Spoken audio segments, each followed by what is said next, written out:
pagkakaisa mga Kapitolenyo para sa maayos na pamumuno ng kakampi.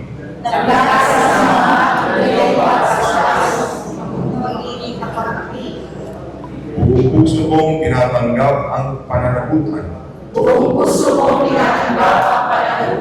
Isulong ang mabuting pamamahala. Malasakit sa kapwa. At makapuluhang pakikilahok sa mga kasabi ng kaputang pamayan.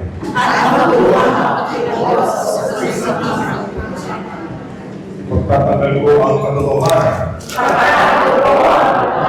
Pataguyod ang pananagutan. At titilos ng may integridad at malasakit. Bilang kakampi, ako'y magiging muwarang mga mamamayan. Makikilahok, makikialam, at makikiisa. Para isang mapagmakalasakit at unlad na barangay Kapitol. Kasama ng aking mga kapwa kasapi, ako'y nanindigan para sa Kapitolyo, mabukas, matarungan at para sa lahat. Kasi nawa ako ng Diyos. Congratulations po sa ating.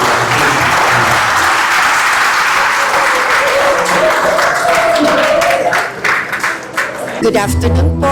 Janet Groves po, isa sa miyembro ng Kakampi. Matanong ko lang po, ano po ang nagaganap po ngayon? Ang nagaganap po ngayong hapon ito ay ang launching ng Kakampi, isang CSO dito sa Kapitolyo. Bakit po itinatag ang kakampi? Itinatag ang Kakampi dahil ito'y naramdaman ng mga naninirahan dito sa Kapitolyo. It started during COVID time. Yung, alam mo naman, di ba, naka-quarantine ang mga tao. So, nagkaisa-isa ang mga mamamayan ng Kapitolyo. And then from that time on, nakita yung, sabihin yung pagkakaisa at ano yung nagagawa ng isang grupo to help a community. Bakit po kakampi ang nabili yung pangalan? Kakampi simply because yung cooperation, yung pagkakaisa towards a common goal. Kaya napag-isipan namin na kakampi is the right itawag sa grupo. Ma'am, ano po ang highlights event po? Ang highlights ngayon is, ang pinaka-highlights ngayon namin is ma-introduce at maipakilala sa komunidad na merong CSO sa pangalan ng Kakampi dito sa Kapitolyo.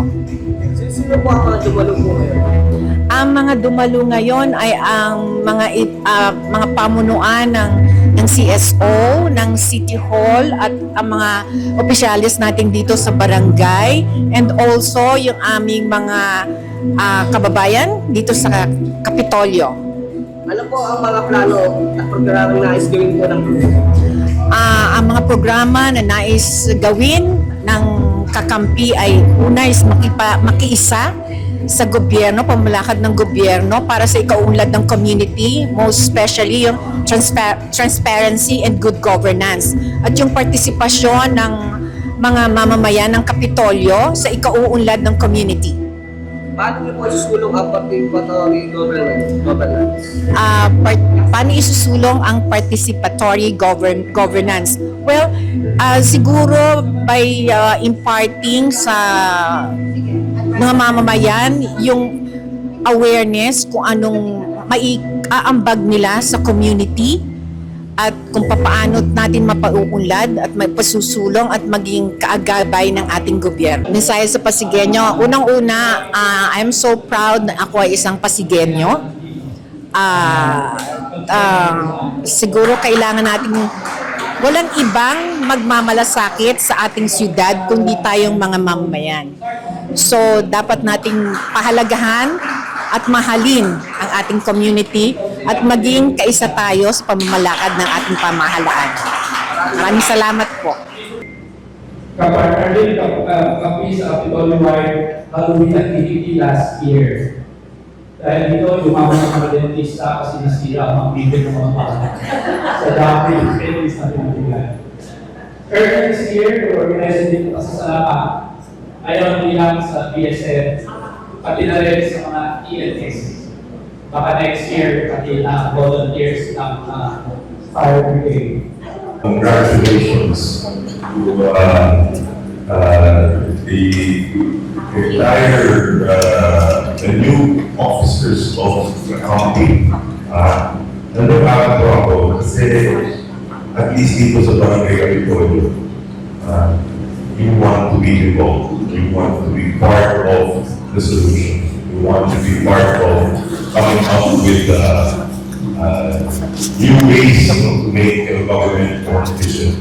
Actually, this morning, we all attended a symposium with the CPMA, City of Pasig Ministers Alliance. So, ministers from all over the city, prayed for us and spoke, and they also asked us for a piece of words, of platforms, etc. But what really has been doing in the city of Pasig is really something that is worth admiration. I was telling them this morning that I'm so tired of listening to people complain about the problems and ills of our society, but no one wants to be part of the solution. Madali kong magpuna ng problema, madali magigtas ng problema, madali manduro ng mga tao. Pero for you to actually put yourself out there and be a part of the solution is what is lacking in our society. Dito sa ating Yung lang po yung nag-experience ko. Dati, pag pinasa natin, yung pinasa ko kaya may yung kapangkin. Yung pala talaga yung nag-like sa yung mga nakabili ka rin yung kwento na nag-like sa para ko sa ayos na pagpunta. Being part of the government mechanism of participatory governance is political itself. Ang masama lang siguro kapag wala sa iyong pakita.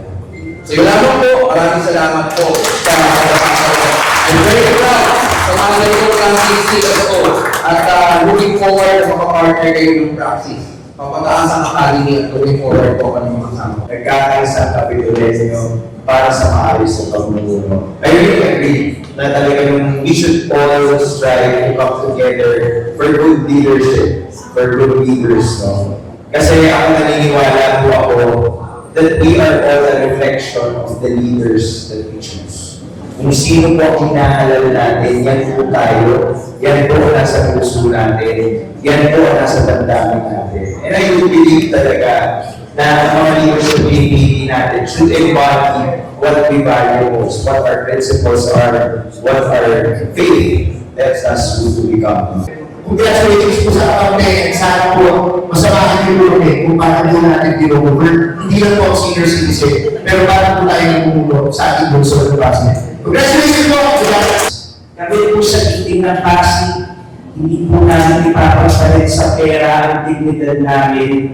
Pero higit sa lahat, hindi po namin ipapapalit sa pera ang kinabukasan ng Pasig. Maraming po sa inyo lahat sa aming